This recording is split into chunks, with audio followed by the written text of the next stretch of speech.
Hello, my name is Ben. I'm here recording on behalf of Generic Nerdism, that is my podcast, and I'm going to do a Magic Origins draft.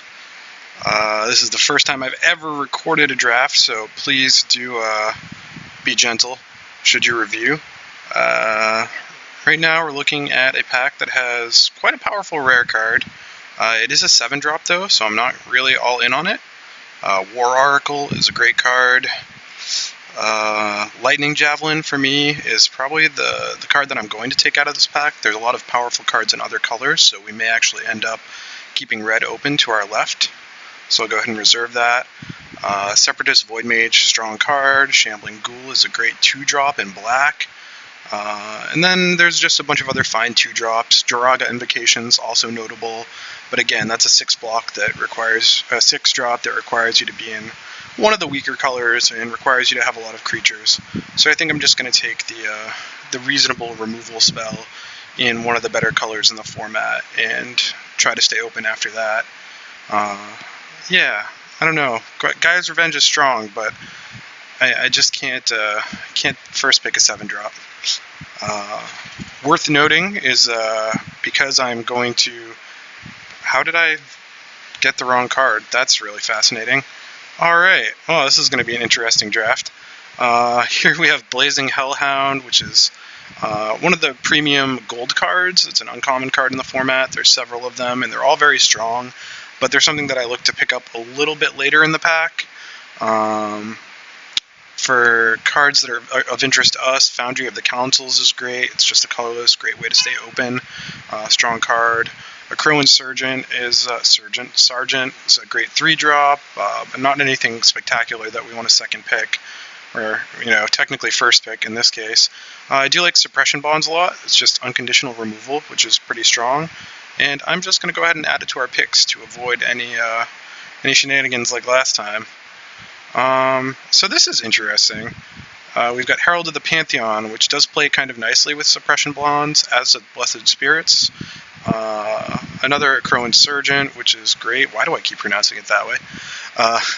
Orchard Spirit's fine. Not a lot of excitement here in this pack.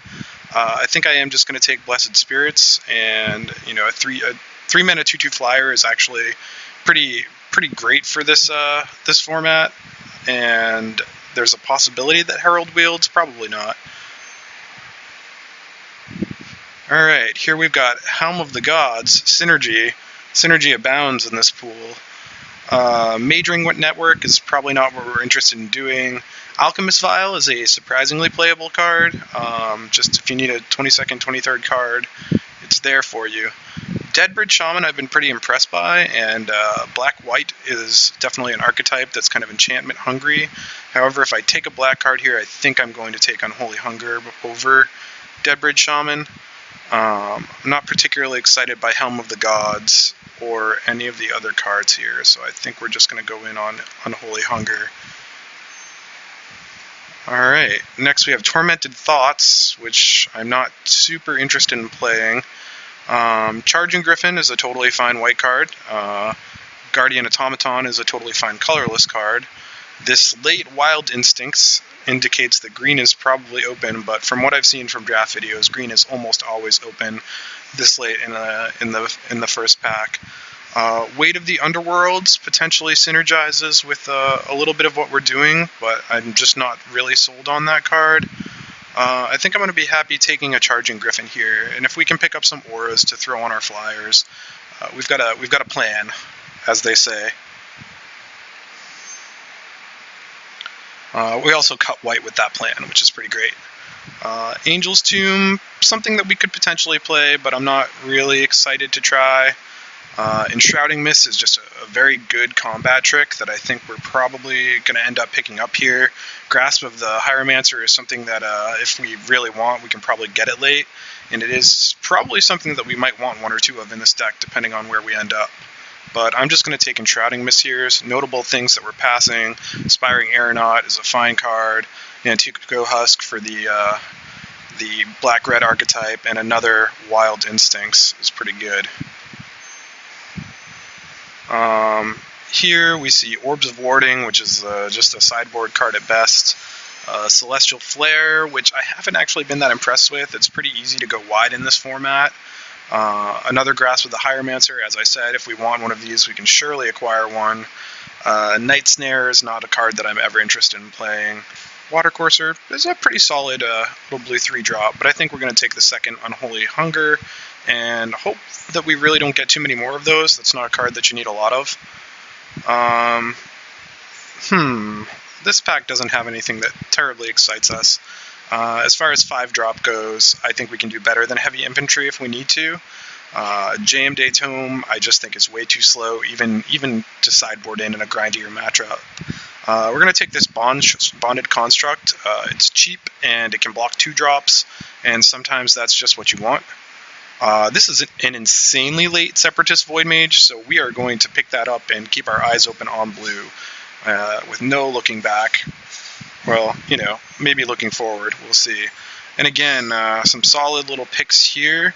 I think with the cards that we have, I almost like Scrapskin Drake a little bit better. Veteran Sidearm, also surprisingly playable. We'll take the Aspiring Aeronaut for now. They're usually a little harder to come by than Scrapskin Drakes. Interesting here. Herald of the Pantheon did wield, and we do have a Might of the Masses, and green was fairly open. So we're going to take this. I know it looks like we're going in a lot of directions, but it's not going to be too hard for me to consolidate if I need to. We'll grab Screeching Scab. We may need 2 drops if we go white-blue. Here, what does this do? This makes people discard cards equal to the power of a sacrificed creature. I'm never going to play that ever. We'll throw Catacomb Slug in our sideboard, and Deep Sea Terror, and Mountain. So yes, we have a lot of things going on here. It seems like we like our white cards, but I'm not married to them either. We do have a little bit of enchantment synergy happening in green-white. We have 2 powerful removal spells in black. Herald of the Pantheon was our only pickup in green, but we did see 2 very late Wild Instincts that may or may not have, people might have just snapped those up because they're a powerful card and there was nothing else in the pack they wanted. And then we have a Languish. That's going to move us towards being in black. It's just having a board sweeper in a limited format is very good. And there's a reasonable chance that we're going to wheel something that we want in black-white out of this pack between the Goldford Sentinel, Patron of the Valiant, Fetid Imp, Reef Soul. I mean, I don't expect most of those to come back, but this is a very strong pack, and we're going to take the Languish. Yeah, Reef Soul is also very good, but Languish is just superlative. I think I'm not quite ready to rule out any other colors yet, but green is by far the weakest contender. This is a fairly interesting draft. Also noted, I'm doing a Swiss draft since this is my first draft ever recorded, and that just means that I'm going to get to play all my games regardless of how things go. So I was hoping to provide a decent amount of content, and that's what I'm going to do. Hopefully it will be good content, but I really make no promises. While we're waiting here, I'll talk a little bit about my podcast, Generic Nerdism. Ravaging Blaze is a very strong red card. Second Suppression Bonds is looking like a strong choice here. Valoran Wardens is also a good renowned creature that can kind of be a bit of an engine for you. Infernal Scarring would play with our enchantment theme, but yeah, Suppression Bonds is just the pick here. It's not really that difficult. Hopefully these pack picks will come a little bit faster because I am a novice to recording software and don't really want to do a lot of starting and stopping for fear of losing the recording. Alright, what do we have here? A strong blue uncommon in Jessian Thief. Nothing else. I mean, Llanowar Empath is playable, certainly. I think we're just going to grab this Rabid Bloodsucker. It kind of goes along with our black and white things that we're doing, and it can just be a bit of a finisher after you've ground down the board. It can actually end things pretty quickly, so we'll keep that in our back pocket. Another Charging Griffin here is quickly surpassed by having a Stalwart Even. This is just a very solid creature. I'm not wild about Despoiler of Souls. Double black can't, mana cost can't block. Return Centaur is fine. Another Jessian Thief, someone's going to be pretty happy there. Enthralling Victor, obviously great in that red-black sacrifice themed deck. I wouldn't mind a Charging Griffin, but Stalwart Aven, get in the van. Second Blessed Spirit is actually very interesting here. I don't know that it's better than Graveblade Marauder. Graveblade Marauder is pretty interesting. We do have 1-2 enchantments in white to go with our Blessed Spirits, and the ability to pick up some more pretty easily if we want to, but Graveblade Marauder, a 1/4 Death Touch, just does a lot of work, so we're going to pick up the rare here. Here, we've got Shadows of the Past, which is really interesting, and I hope it wheels, but I just can't caution taking it right now. While it does play with our little enchantment theme, it just doesn't do anything the turn it comes down, whereas Cleric of the Forward Order and Shambling Ghoul are both perfectly serviceable 2-drops. I'm going to err on the side of Shambling Ghoul just because we have a lot of black mana symbols in the cards we've selected so far, and I think overall it's stronger than Cleric unless you pick up multiples of the Cleric.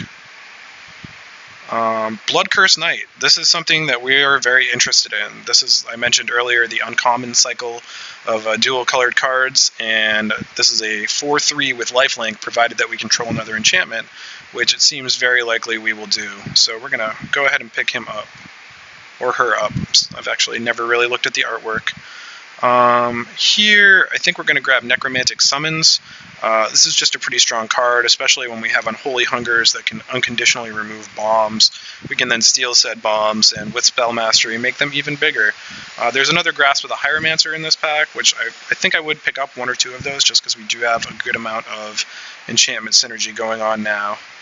As I mentioned, this pack is interesting. I think that I like Goldforge Sentinel more than Amprint Tactician.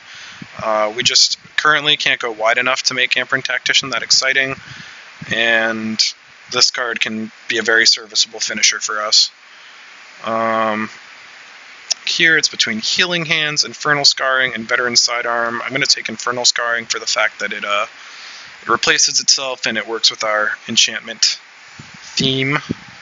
Enlightened Ascetic is something that I don't think I'd play main deck, but I will add to the sideboard and happily sideboard in. Return Centaur might make our deck. We hope it doesn't, but we'll see. We're going to hate draft this Vastwood Gorger. More Catacomb Slugs. Do Slug Tribal out of the sideboard. So here I'm pretty confident that I can move these blue and green cards out of our deck. It seemed like we were getting pretty decent white and black picks throughout that draft. We do need to pick up a few more playables. There are a few cards we'd love to replace, but I mean, this isn't the best deck ever, but we're certainly not in terrible shape.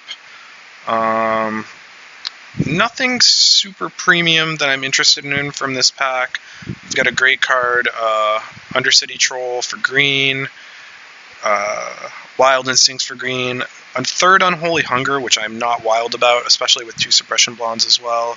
I think we're going to take Consecrated by Blood. This has a lot of potential for payoff with our enchantment creatures, and it gets something very big and very scary. So we're going to grab that.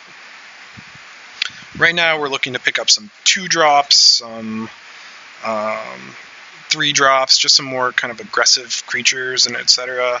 Anointer of Champions is really strong. Suppression Bonds is also very good, but I think at this point we need creatures more than we need removal spells, and this one just makes combat math a nightmare for people, so we're going to snap it up. Knightly Valor is, again, one of those kind of huge, it's just one of the better uncommons in the set, and is huge with this enchantment sub-theme. Other noteworthies here, Evolving Wilds are always welcome. Reclusive Artificer is actually probably my least favorite of the payoff cards in the multicolor. There's just Wild Instincts for days in this draft, but yeah, nothing's pulling me away from Knightly Valor. Gnarlroot Trapper is fine for the Elves deck. Thunderclap Wyvern is obviously a strong card for the blue-white deck. We don't really have, I'm not really interested in playing Read the Bones in this deck. We need a little more action. I'm just going to take this Auramancer. It's not super exciting, but it is a 3-mana 2/2, and we can potentially get some card advantage off of it. Here we've got a huge card in Scab Goliath. Not a whole lot of other exciting things in this pack. I think we've gotten to the point where we have enough decent enchantments that we don't really care about Grasp the Hieromancer, and we do care about having some 2-drops, so Fetid Imp is our pick. Here is a pack that is not terribly exciting. Yeah, nothing really for us. We do not need a 5-drop as subpar as Heavy Infantry. We don't need any of these green or blue cards. I guess I'm just going to... I don't really think we need another Enshrouding Mist either. We just want more creatures, and we already have the one. But I guess we'll take it, just in case. I don't think we play Meteorite either. We've got a little bit too many in the 5-drop category, as it stands. Talent of the Telepath is pretty unimpressive and limited. Foundry of the Consuls is actually a consideration here. We're not super duper multicolor. We don't have any double mana cost spells until 4 mana, and so I think this is just very strong in being able to pack a couple of creatures into our mana base. I'm not really thrilled about Yoked Ox or a second Necromantic Summons. Here's an interesting card. We can have sort of a second Languish, which puts us into a really controlling role, which I actually kind of like. So I think we're going to take that. It's not a perfect spell, and it's definitely, like, against the Elf deck, it's obviously horrible. But I think it's main deckable, and I think that we are fine doing that. As I mentioned earlier, Alchemist Vial is a totally fine 23rd playable card, so let's steal it. With our deck getting as controlling as it has, I think we want this Read the Bones here. We don't have enchantments to make Starfield of Nyx at all exciting. It is a mythic that is going, what is this, 10th pick? But Read the Bones could actually do some work in our deck. Crow and Jailer is just not great. Dark Dabbling is a combat trick we could be interested in, since we don't have a ton of creatures, and we do want to save them, and this can kind of be a little bit of a blowout if we do some exciting combat. So we'll add this for now, but probably not play it. Let's take this Thunderclap Wyvern. It's just clearly the most powerful card. Wow, that Scab Goliath is so late. I want to go back and watch this draft and see what other blue picks went insanely late. Goodbye Dreadwaters, and goodbye Mountain. So we are into deck building now. We will see how this deck turns out. I'm thinking this is going to end up being somewhere in the C vicinity. I'm not really excited about this. Let's move Foundry over here. Let's sort by converted mana cost, actually. And we definitely don't want 2 Enshrouding Mists main. I think we do keep all of these low drops, but possibly not Alchemist Vial. Like, I don't really think that needs to be in our deck. We need to cut 3 more cards, so let's see what we like the least. Return Centaur is pretty unexciting, but I think for the most part we want to aim at cutting non-creatures, and I think if we're doing that Dark Dabbling is kind of the least exciting. We have a decent amount of removal. We have Enshrouding Mist, which is a better combat trick. I do like this Read the Bones, since we actually have some kind of interesting answers to dig to a lot of the time. We're really, really light on low drops, which is going to be, if this deck has a downfall, its downfall. Knightly Valor is kind of a creature. There's the chance to be blown out, but we're not going to play into that if we're playing with Knightly Valor. So we want to cut 2 more cards. I think Interesting. I don't think Infernal Scarring is really where we want to be. How many enchantments do we have now? We've got the 2 suppression bonds. We've got Knightly Valor. We've got Consecrated by Blood. I think that's enough for a single Blood Curse Knight to be active without playing something that's kind of on the weaker side. That card does replace itself though, so it's not really the end of the world if we have it in our deck. And as much as I'm unexcited to play Returned Centaur, I think we like it. I think my cut here is going to be Necromantic Summons, something we can sideboard in if it seems like it's going to be very easy to give it some payoff. But we're going to move that to the sideboard for now and see where the rest of this goes. What I really do like about the deck is just that we can completely, if we get a 3 or 4 for 1 off of Languish, that's going to be a game that's hard to lose. Yeah. But we are a little creature light, and we're definitely light on low drops. Let's add some basic lands to the deck. I think we actually want to go 9, 7. We just definitely want to have a little bit of white mana earlier. And yeah, I think this is definitely our deck. What I'm going to do for now is stop recording and hopefully record again when the draft begins. So thanks for watching so far, and I look forward to playing some games for you.